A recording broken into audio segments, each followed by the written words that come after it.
Hola, buenos días. Acompáñenos a meditar en el tiempo con Dios.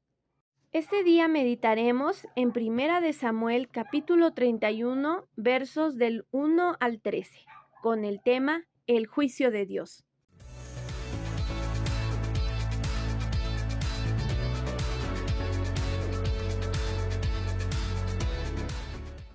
Los filisteos pues pelearon contra Israel, y los de Israel huyeron delante de los filisteos y cayeron muertos en el monte de Gilboa.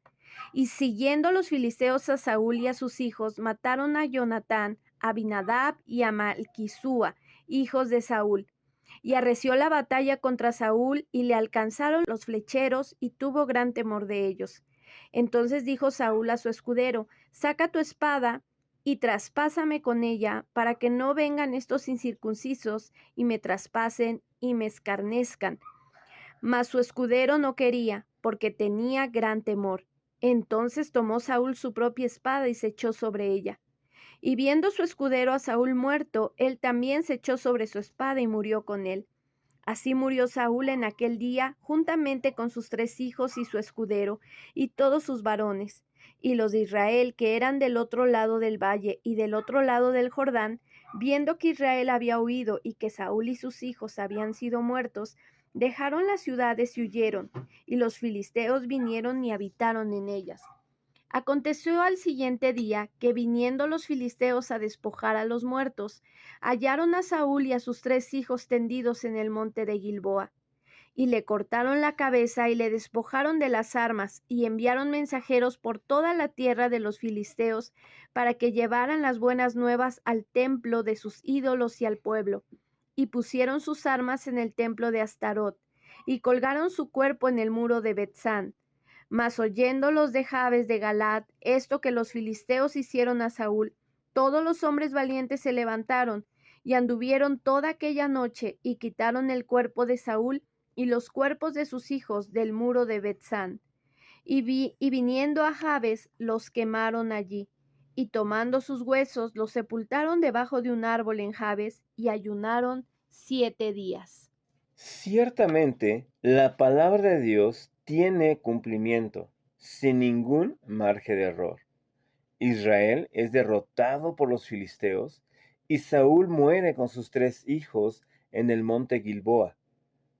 Aunque en algún momento se había enemistado Jonatán con su padre, Saúl, terminó sus días muriendo como un hijo fiel del rey de Israel.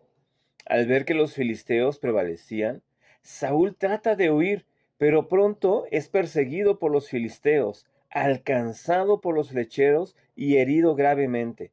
Antes de morir, en manos de los circuncisos, prefiere terminar con su propia vida. Saúl es desechado por Dios y sufre una muerte humillante, porque él abandonó en primer lugar a Dios, el verdadero rey. Muere Saúl y el ejército de Israel huye de delante de Filistea. Aún los israelitas huyen de sus ciudades y acuden los filisteos a habitar en ellas. Al siguiente día, después de la guerra, los filisteos recogen el botín y confirman la muerte de Saúl y sus 3 hijos. Le cortan la cabeza a Saúl y le envían a la tierra de los filisteos.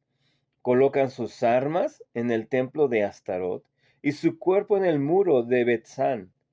Los de Jabes de Galaad quitan el cuerpo de Saúl y de sus hijos de noche, los queman y los sepultan debajo de un árbol, agradecidos por la salvación que Saúl les había concedido al principio de su reinado. Esto lo podemos ver y leer en el capítulo 11.